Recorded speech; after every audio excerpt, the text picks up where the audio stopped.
Indeed, we are all here to meet, and it's normal to finish each and every panel with hope to see you very soon.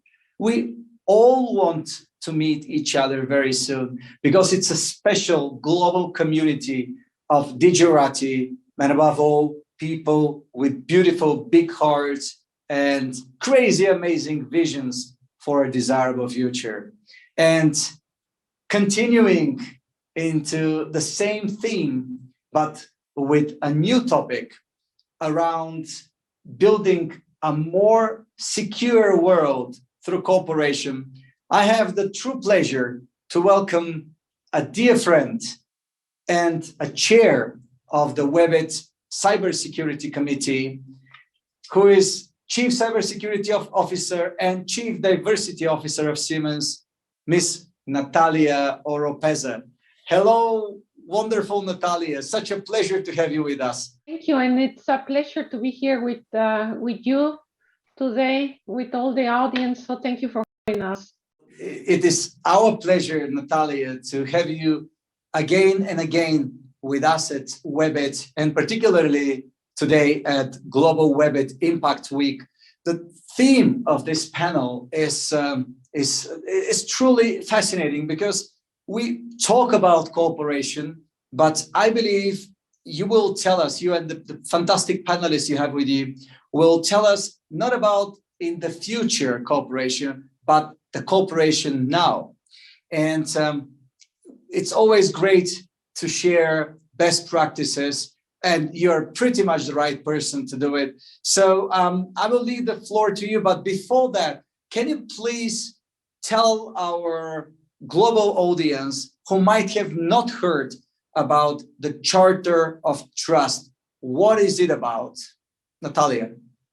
Thank you, Plowman. And I will say, digitalization is doing and developing fantastic and has a lot of benefits for the society. I am convinced that digitalization is our tool to solve the most or the biggest problems that we have in the world, such as global warming. So we do want to trust in this digital world. And the only way we can trust this digital world is by securing this digital world. Therefore, we are convinced that we need to secure it. And we are also convinced that doing this is not the task of one company by itself. We cannot afford reinventing the wheel in this topic. We have to, of course, keep the pace of the speed of digitalization. And therefore, it's very important, you mentioned that already, Plowman, to cooperate and to co-create. And as I say, to avoid reinventing the wheel every day. So with this spirit, with this goal of securing the digital world so that we can all trust it and use it to fix the problems of the world, with its spirit is that we initiate the Charter of Trust. So the Charter of Trust was founded at the Munich Security Conference, and this was back in February 2018. We initiate with 16 global companies, and every individual CEO signed the agreement. At that time, it was Jacques in Siemens who signed it for Siemens. And currently, we have 16 main partners, global organizations from energy, technology, ICT, manufacturing sectors, and they are all representing the whole supply chain, sort of service provider, telecommunication networks provider towards backend system operators. We are all united by one word, which is to keep society and the data of society safe in the industry.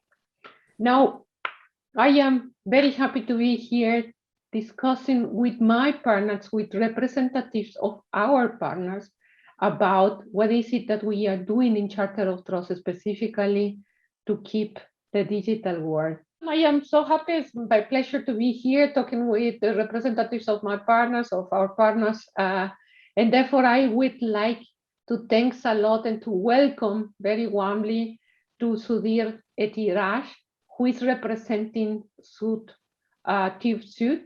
So welcome, Sudhir. Once again, we meet us virtually. Thanks for being here together with me today. Thank you.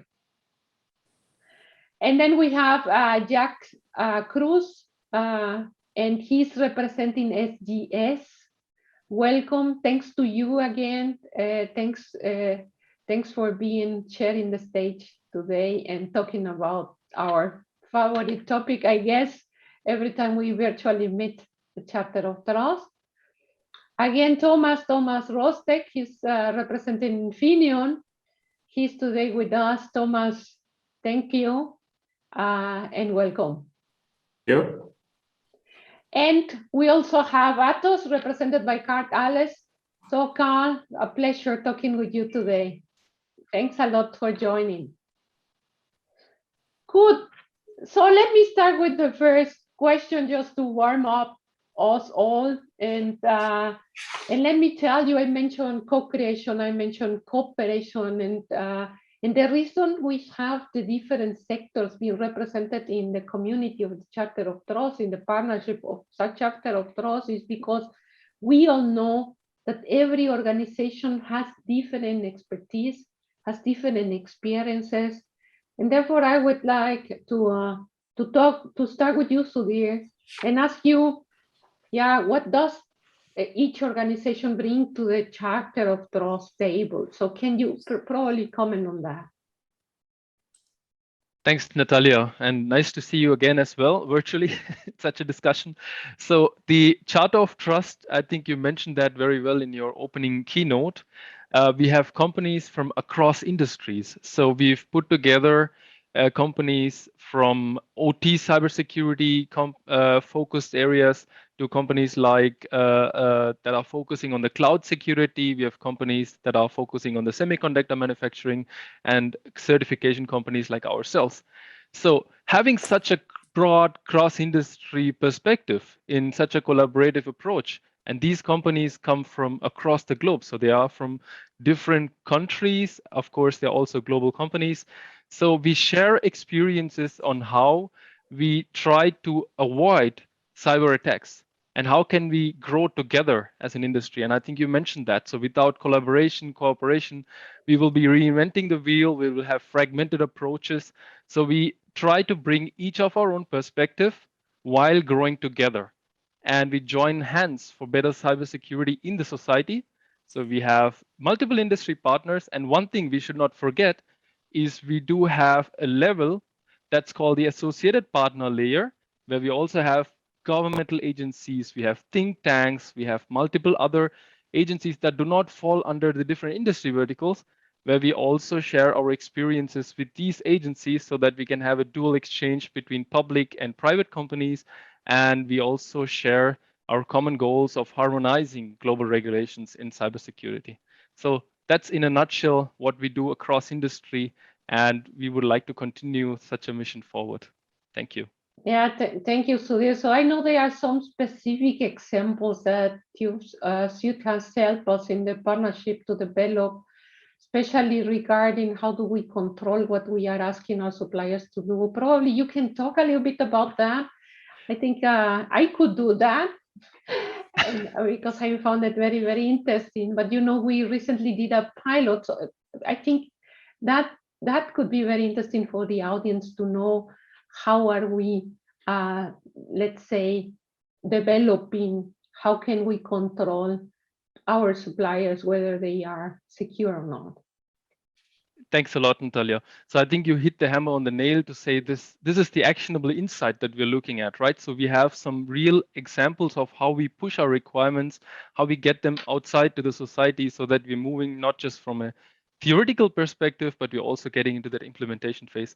So for the benefit of the audience, Siemens has been the front runner in this Charter of Trust, along with the other partners as well, right? So they've put this in the supply chain contracts. So they've put the cybersecurity requirements in supply chain contracts. So before I talk about the controls and the verification, maybe a brief introduction on what we did.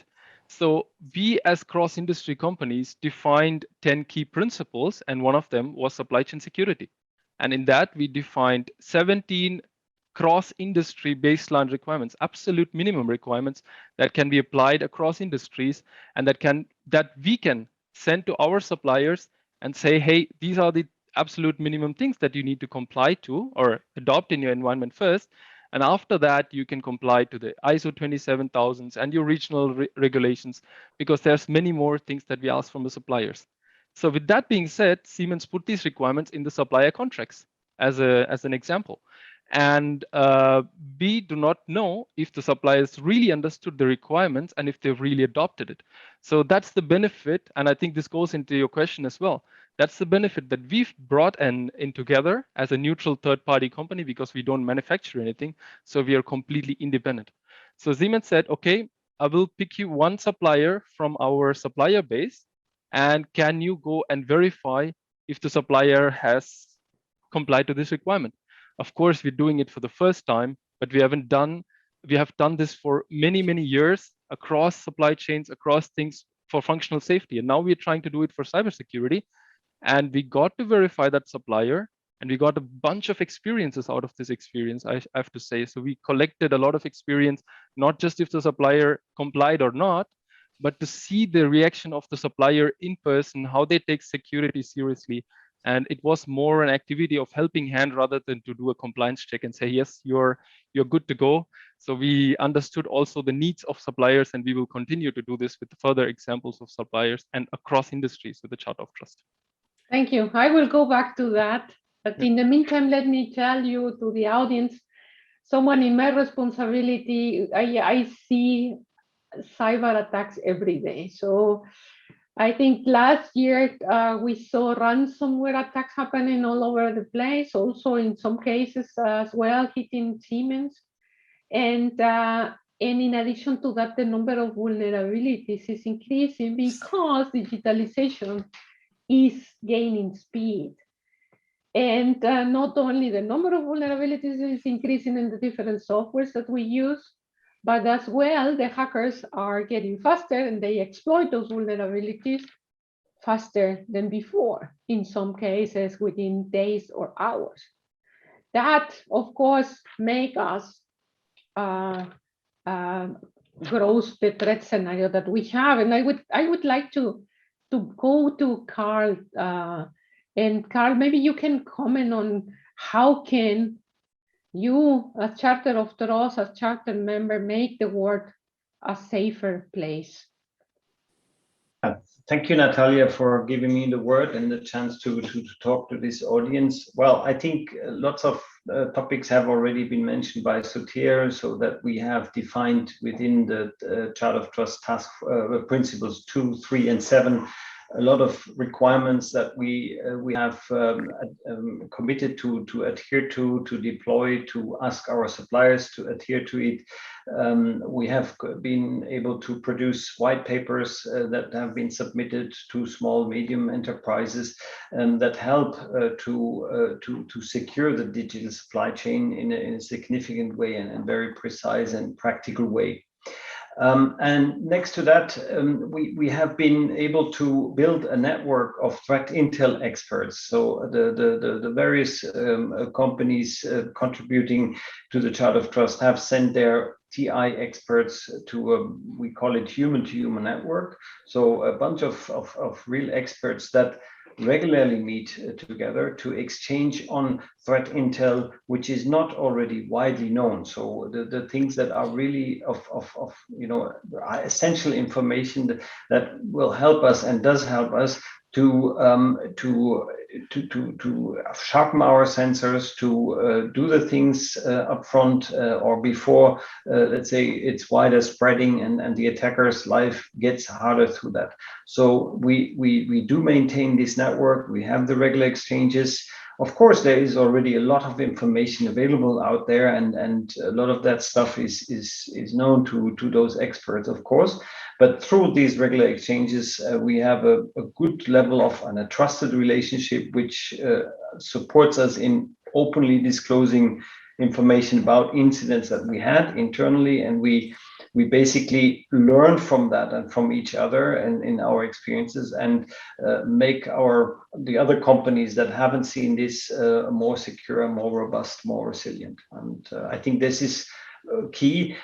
On the other hand side, what we also do in this specific task force is to try to reach out to policymakers to help defining good policies and standards about information exchange, timely exchange of threat intel information, and to do this in the right way. So those are the two things which make me confident that we can only grow and we can battle those attacks that happen day in, day out.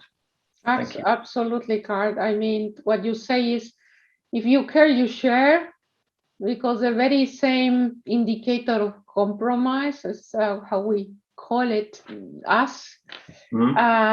very same indicator of compromise that you are seeing today can attack us tomorrow. So if you share that with me on a timely basis, or one of my team, then probably you can save us from major impact and attack. Well, the most important is they talk the same language. They are day in, day out, and it's their, how should I say that, their DNA, their nature. They really would like to be ahead of the curve, or at least close to the attackers. And whenever we, and it's not always ensured that we have these kind of discussions, because they, as I said before, a lot of information is already available, but we are conscious that when we have this, and we've had already these situations where we exchange something which was of great interest for the others, which they haven't seen, and they have taken this up, or we help each other saying, oh, I'm going to look in my environment if I have these IOCs, if I find them,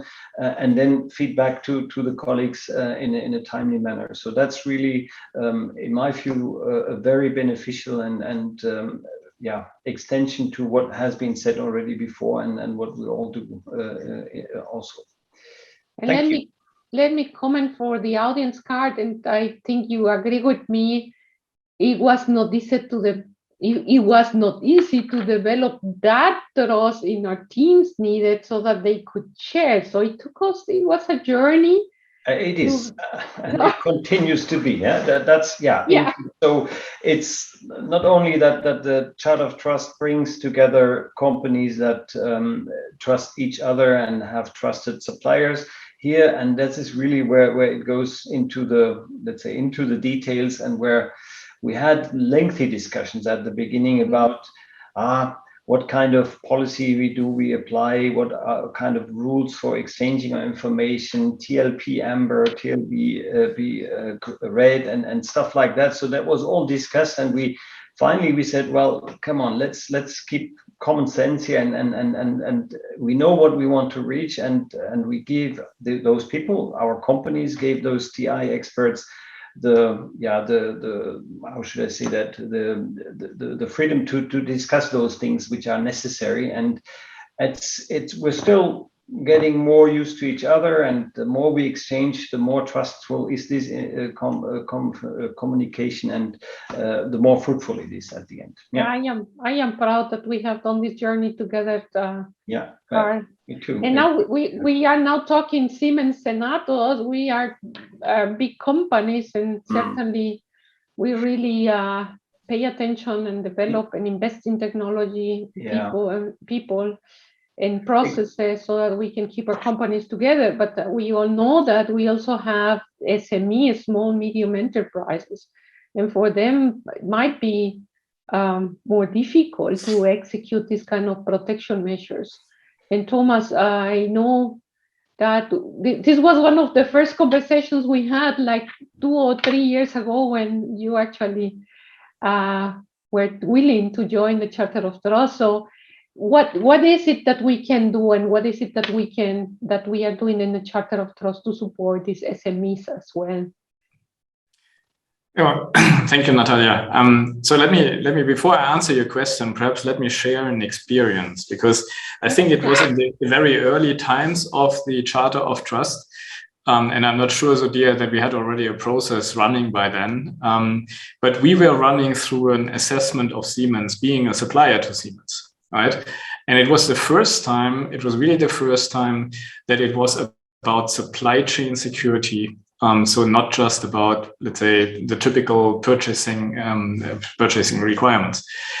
And it was an interesting experience, but we also, as let's say, Infineon is doing security for over 30 years now, it was not a difficult thing to pass it finally. So if you follow, and I think that's what I'm gonna elaborate a little bit in a second, as if you follow basic principles, that's then it's something that you really can pass. But we also learned out of this experience, right? So in the discussion together, and as Sudhir rightfully said, it was rather a kind of an experience, a learning journey, than an assessment. Obviously, in the end, there was an assessment about it, but I think that was a good experience, and also confirmed the things that we have been doing for quite some time.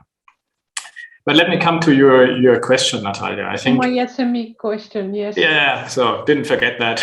So, and it's right. I think obviously we as a big company have people that are caring for these kind of topics. We are in security for long, but now what can we do for the SMEs? The Charter of Trust is actually providing SMEs with something I would call a realistic understanding of cybersecurity. So it's a lot about education, also trying to make the cybersecurity questions and requirements digestible. So the 10 principles address the most important topics of security, and that does include security by default, education, and supply chain, as we discussed. So let me take this example. It's the principle 2 of the 10. It's responsibility throughout the digital supply chain. So here we have identified like 8 categories with a total of, I think, like 17 baselines that all partners in the supply chain shall implement. And these categories cover technical aspects like site security, like access, innovation, invention, and also integrity and availability, but also organizational topics like how do I do incident response and how do I do training in my company. The good thing is that these requirements, if you meet them, you already also meet a lot of the major security standards like ISO 27701, and there's tons of it. So I'm not going to bore you with numbers and this, but this is reflected in the requirements, and that makes a lot of sense then. So if you take supply chain as an example, so you basically should comply with meeting this cybersecurity requirements that I was mentioning. And it allows you to check along the supply chain whether you have cybersecurity security risks and which are they. It allows you to understand the risk also related to your suppliers. And as I said, it doesn't only address the technical aspects, but also which kind of organization I need, which kind of processes I need, which kind of roles I need. And so it's a good way to easily understand what you need to be resilient against these supply chain risks. So I think overall, it should be a big help from my perspective to kind of support, especially smaller companies, to make that happen and to really increase their resilience against it. Yeah, exactly, Thomas. I am with you, and everything that information that we issue in Charter of Trust is available in the website, so anyone can read whatever we are developing. So we are really willing to help not only big companies, but as well SMEs. And as well, Jacques, and I go to you, as well the private person side, right? We are really trying to help everyone to protect themselves and make the world more secure. Probably you want to comment on the things that we have done in Charter of Trust in this private aspect, or in this security that is needed in our private personal lives. We all need to watch for our data and ourselves, right? You are on mute, Jacques. Sorry. Thank you. You're completely right, Natalia. As a private person, we all rely on those services, whether those are governmental services or our daily lives platforms we are all using, or the smart home devices, entertainment systems, connected cars, or even autonomous cars in the near future in our smart cities. We all want to rely on, right, in our daily life. So it's all about business continuity, and we see it very much from that business continuity perspective. All of our Chart of Trust members, they have a role in the supply chain. And if I look to our audience, everybody of you has a role in a supply chain, probably in many supply chains. So we are very much relying on our suppliers, and this is maybe one of these main aspects we are looking at. Because it's very difficult often to demonstrate compliance to whatever is requested, because everybody has different requirements. So in the Chart of Trust, we try to combine all these different requirements from different roles within the supply chain, and those became the baseline cybersecurity requirements we looked at first. And this is something we all agreed on, that this is a must for every supplier to comply to and to demonstrate his responsibility and his ownership towards cybersecurity. As of course, as the testing, inspection, certification industry, or we as a tech company, we are trying to support the customers in demonstrating such kind of compliance to make procurement processes, for example, more easy. So when I learned, and Thomas, you mentioned that already, you went through this assessment from Siemens, and this was a discussion in the Chart of Trust, right? To how can we make these things easier? We learned about that some companies are asking 400 questions related to cybersecurity and how data is handled and how secure are your networks, what is the maturity level, the cybersecurity maturity level of your employees. And to answer all these questions needs probably 8 weeks, but unfortunately the tender process is only 4 weeks. So how can this map? This is very difficult for SMEs, for small, medium, and large enterprises, right? So I think this is one very important approach here. And well, our role here is, of course, to contribute with make those things easier, and finally make the daily life more attractive for all of us, as we are in a digital transformation, and cybersecurity is an important part of it. Yeah, absolutely. I think you mentioned pragmatismos, and I think this is an ingredient that we have put into the Chapter of Trust so that we can secure the world and don't make the companies only more busy issuing reports and getting information, but the important goal here, and our goal, is to protect the digital world. And I feel very, very proud of what we have done over the period of 4 years, and it has been a journey. And I know we have explored a lot the security in the supply chain, so we talk about the 16 requirements that we have. We talk about us companies like Siemens, but I know others in the partnership as well have deployed those requirements in the contracts, in our contracts, and then we are moving into the step of controlling those and making sure that our suppliers are really deploying those requirements.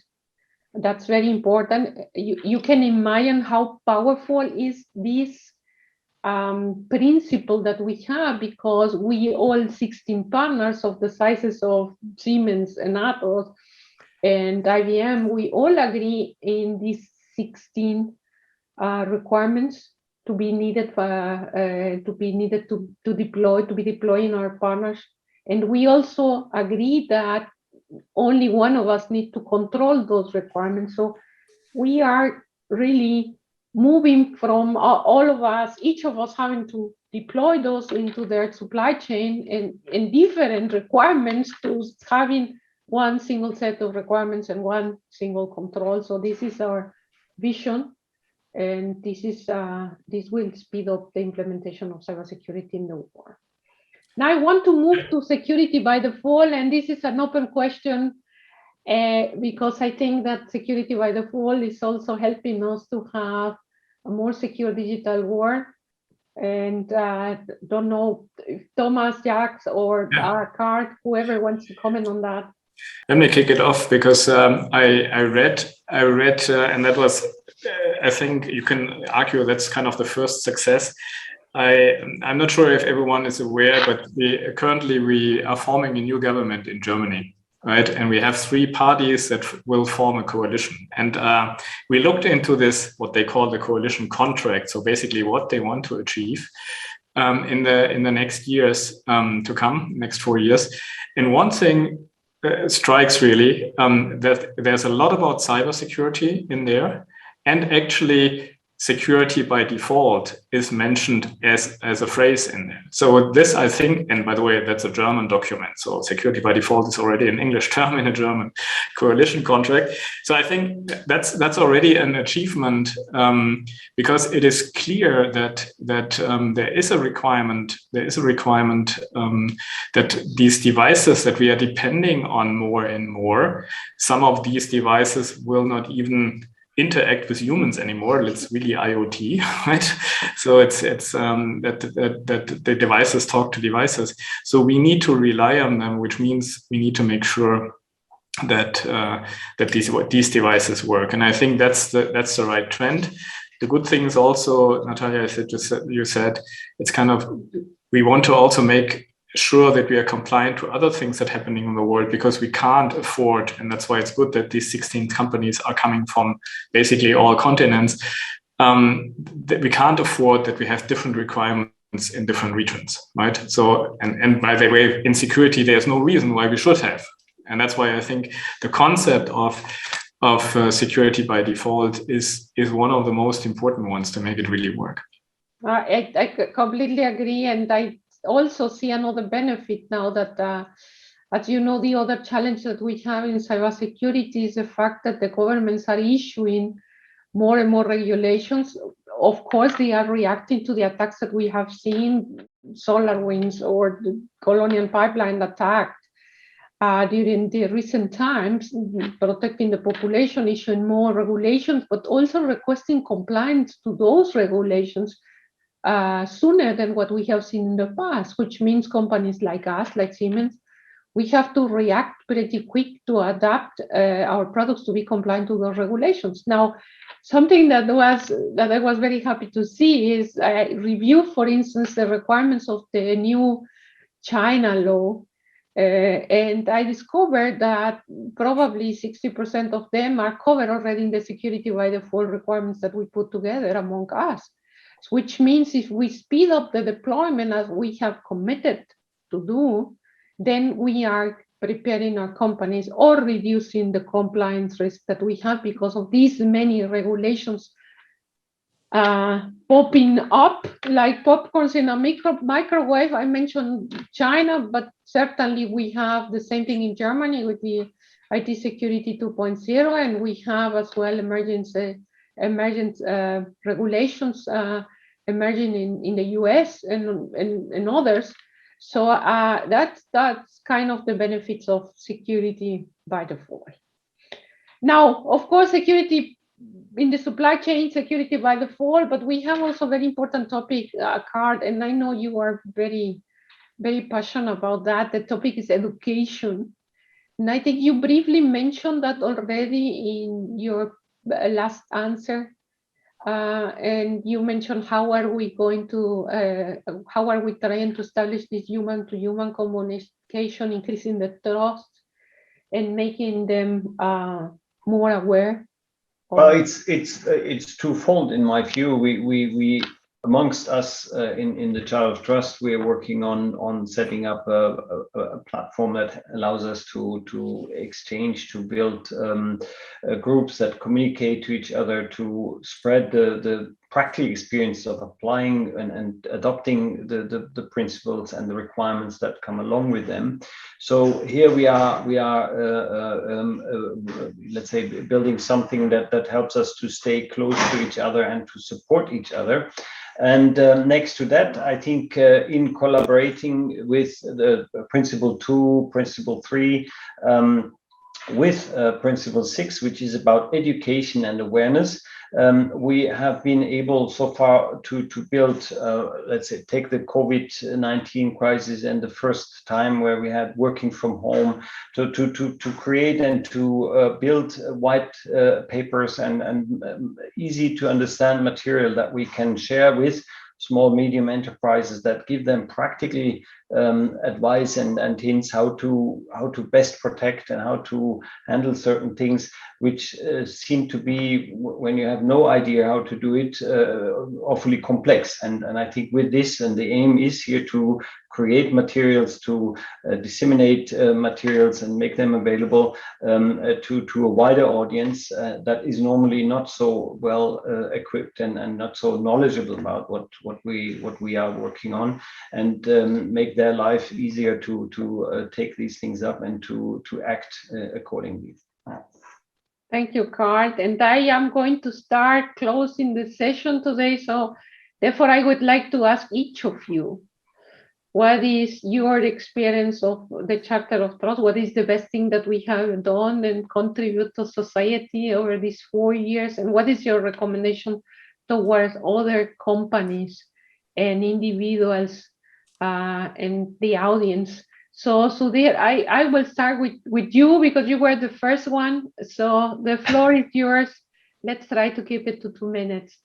Thank you so much. So thanks a lot, Natalia. I think the discussion is very good so far, and it's really hard to pin on one achievement of the Charter of Trust because we have so many of them in the last 4 years, and it's difficult to pinpoint on one. But I can maybe give you a couple of examples of what we did. I think Karl just mentioned this guidance on the secure home office. How can you take that? And it was very easy to follow 5 steps on how can you secure your environment when you take your computers to home. And our cybersecurity teams had the challenge when the COVID-19 began to start understanding people are taking corporate assets to their private homes. And you, of course, had kids at homes who did not know the difference between your corporate laptop and your private iPad and your laptops. So they could click on buttons and send this information out. So we need to get some simple messages out there. And of course, we are all large companies. We have Infineon, ATOS, SGS, TÜV, and IBM. But we are also private people. And I think you targeted that with your last question, right? So we are private people, and we put really complex problems and complex issues in very simple terms, easy to understand and come together. And how would I implement it in my own place? So you take supply chain, you take security by default, education, certification. We try to get them in more smaller building blocks. And how can you build these baselines and transform it across society? So it's in a way a transformative, mentioned before, cross-industry, cross-geographical thing. And I think we've done a pretty good job so far. And for the other companies, if you would ask, I think you can go through the requirements, go through the things, guidance papers, white paper documents we've put together.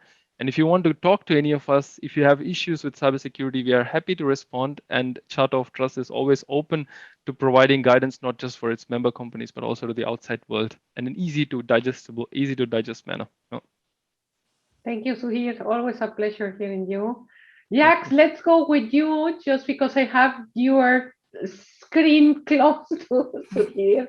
So your final recommendations and comments. Well, I think with the Charter of Trust, we try to build these to build these building blocks, which we all need to trust our suppliers. And the discussion we had internally, and also then to the audiences in our roadshow events, was really not only to the IT departments, but it was to all different departments, like product development, like procurement, like marketing, like sales. Everybody should understand the value of implementing cybersecurity features. And starting with the baseline requirements is probably the most important. But then, of course, you need to look at your own risk the devices you are selling, but primarily, or probably the main work of the CISO of each company is to look not only to its assets, but to all kind of risks which could which could come into, or which could impact your company from your suppliers.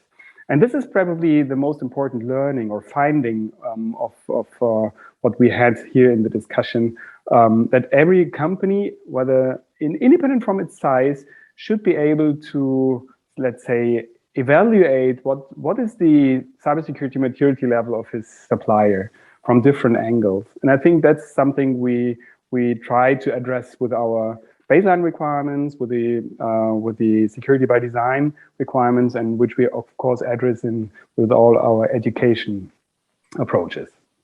Thank you. Thanks for joining today. A pleasure talking with you again. Thomas, your final thoughts. Yeah, thank you. I think let's say I'm in the security business for ages, and I always felt like a little bit like an evangelist, if you will, trying to save the world. Now, finally, I think we get a better understanding, a strong understanding around the world that this is necessary. What I like with the Charter of Trust especially is that it does have a broader scope. It's not just about, also that's super important, it's not just about the security of the product, but it's also about the risk that we have on the supply chain side. It is also about the education that is necessary, and it's also about bringing the requirements around the world closer together, right? To just make sure that we get it. So I think I like the approach, and this approach is just super important because it's not just a technical question. Security is not just a technical question, and I think that's why really we have joined the Charter of Trust and really want to support it further. Thank you for having us. Thank you, Thomas, and thank you for being here today. Karl, I go with you. Yeah. Okay. The tech word or term technical, I like it. What I also appreciate and very much appreciate is the team spirit and the working together. Having regular quarterly or half-yearly come-togethers, collaboration weeks, sitting together with a team, brainstorming on certain things, discovering new stuff, common interest, exchanging on this, building more trust, and coming with, amazing stuff. Huh? At the end, there is an outcome. There are concrete requirements which all the companies have agreed upon, and that's really great. And I like it. And this is what basically the hackers do. They sit together, they join forces, they try to battle, and that's what we also start and what we do and what I really like. And it's really great to be part of that. And I can only encourage everybody to join. Thank you. Yeah, thank you, Karl. In fact, to co-create as much as we can. And my final words, I would say, the digital world, digitalization, yes, has a lot of risks. Those risks have to be identified. They have to be managed. They have to be mitigated. And some risk will have to be accepted by us, organizations and individuals. And that is legitimate. But please don't ignore the risk, because to accept it, legitimate, yes, but to ignore it will kill your business.